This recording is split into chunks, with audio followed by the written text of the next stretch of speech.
Hello, internet friends. My name is Catherine, and I'm the human being creation Miss Couture. So, in today's episode of In the Dye Pan, we are going to be talking about layering colors to create a unique tonal variation with a little twist of speckles at the end to make everything pop and have a more cohesive color palette. So, I'm very excited to show the results. So I'm starting off by adding my acid into my pan, and then I will be adding 9 cups of tap water so that it can dissolve the acid in the pan. So yeah, 9 cups. Thank you for Catherine of the past to make sure I was adding this. So I'm adding my first color, which is a yellow. The reason I'm adding the acid right now is because I know that the yellow will take a longer time to absorb into the skeins. Simply due to the nature of some yellows, they just take longer to fully absorb. Let's mix.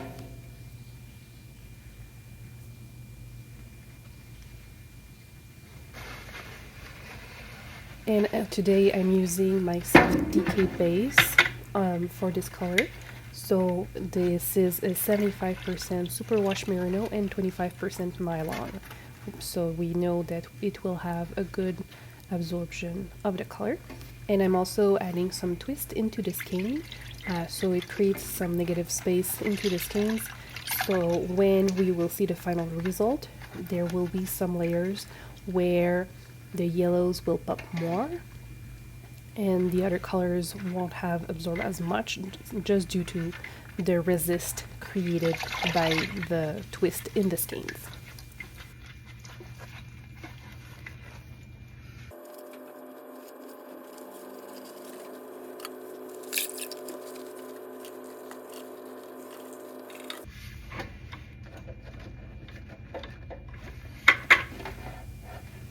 And I just turned on the heat so that way the color will start to absorb as well. I usually try to start with either cold water or just like room temperature tap water, so it helps for a better absorption of the color to make sure that everything. Oh, I'm so sorry, it's so out of focus. So it's just to make sure that like the color goes through the strands. If you do not wish to have this like slower absorption, you can always start with hot water, so that way the color will strike faster to your yarn. But it's up to you. Like at the end of the day, there is some rules when it comes to dyeing, but you can bend them to create the effect that you're looking for.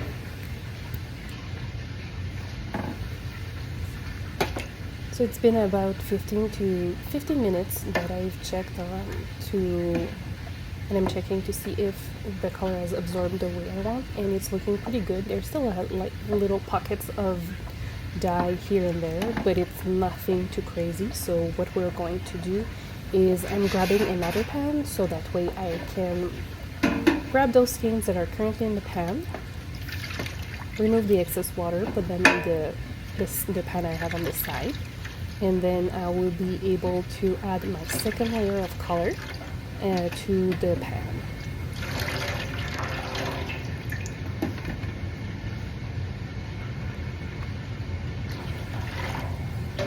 And believe it or not, this color is not actually orange or even red. This is another type of yellow that I am adding into the pan to create the second layer of color. So in this layer, I will retwist the skeins, but from on the other side. So it will be the rotation on the other side to go and grab the spot of skeins that were left white from the first layer. So you can see here some of those white spots will be covered in this second layer of color. And this is what will create some depth in the color, in the final color.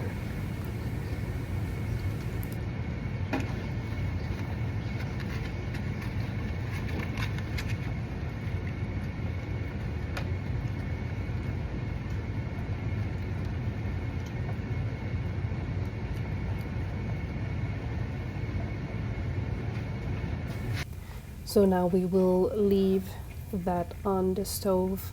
Oh, it's not stove, it's my burner. Anyways, semantic.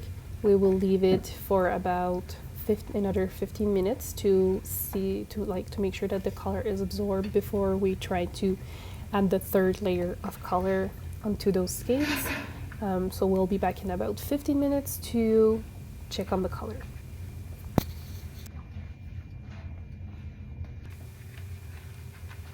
So it's been 15 minutes, so we're going to check, and we can see that there's some hints of color still left in the skeins. I mean, in the water. So this color, I knew it will take a much longer time to fully absorb into the skeins, so we'll wait a little bit longer than the 15 minutes anticipated.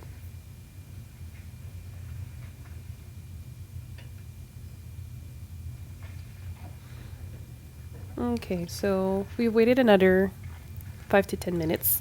So it's not fully absorbed, but at this point, I think it's going to be best to just add the other layers of color. So when you're doing something like this, it's important to take notes of those details, so that way the next time you're trying to do the same color, you will be able to remember that, okay, so this color took an extra 5 to 10 minutes to absorb-ish, to a level that you were okay with. So you would just take that into consideration before doing anything else. So I'm going to be adding my third color in the pan, and then we will be twisting the skeins from another side again. So this is the same reason we did it earlier, is to make sure that we grab all those little nooks and crannies in the skeins that didn't really get any color. So this one is not pink. It looks pink on the screen, but it's actually a red color. So it's very interesting what the leftover dye from the dye bath looks with this red. It's very interesting. It creates it. It really feels like we're creating a pink, but it's not. So it's fun. So you can see in the second skeins, we saw that there was still white. So this is why it's important to twist on the other side of the skeins to make sure that we're getting all the color, well, all the white spots covered. So same thing, we will be coming back in about 15 minutes to check on the color absorption of the dye. So it's been 15 minutes. It's pretty much fully absorbed at this point. And then what we're going to do, remove the skeins, and this time we will be adding our final layer of color. And then instead of twisting them, we will have them completely flat to the pan.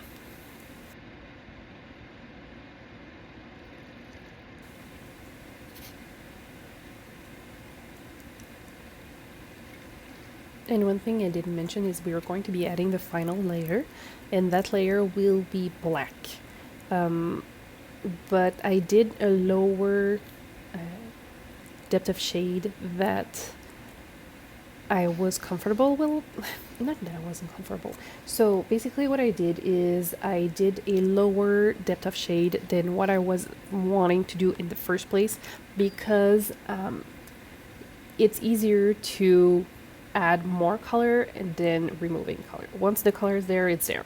So this is why I figured that I would just do a lower concentration, like a lower depth of shades than what I really wanted to, just to make sure that I don't create something that is too dark from what I wanted to do.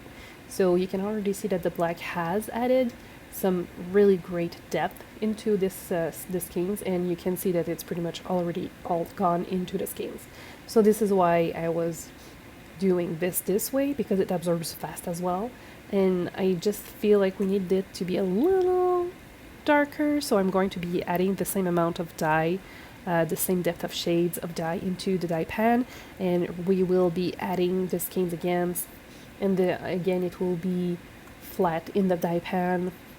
So it's like a more uniform color absorption. Yeah, you can see me like being, I need more dye right now. So this is what I'm doing. I will be adding removing the skin, adding the dye, and then we will be waiting another 15 to 20 minutes to make sure that everything has been fully absorbed, and then we will see the result at the end.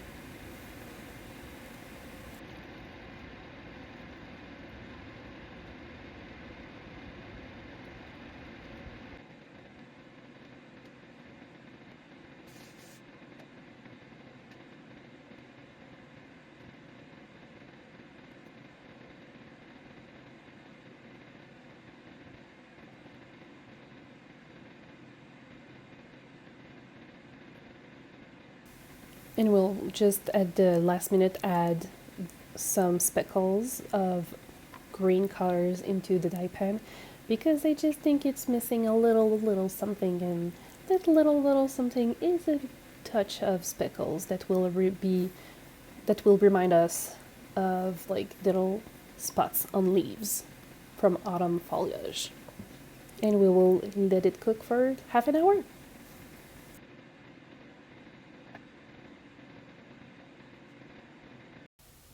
And here's our final result next to the color inspiration. I think we did a great job, especially with the little touch of speckles. It really brings those little touch of greens in from the picture, and we can see the different layers of yellows and red and orange from the picture as well, which I'm very happy with.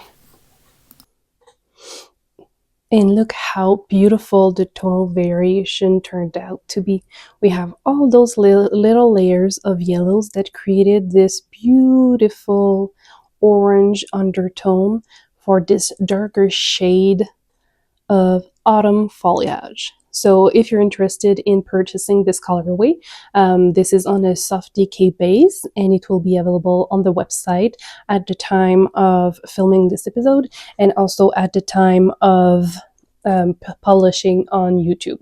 So you can just check in the in-stock section of the website to grab a skein or two of this beautiful tonal variation that we've created today. How gorgeous is it? So thanks for watching, and I will see you soon.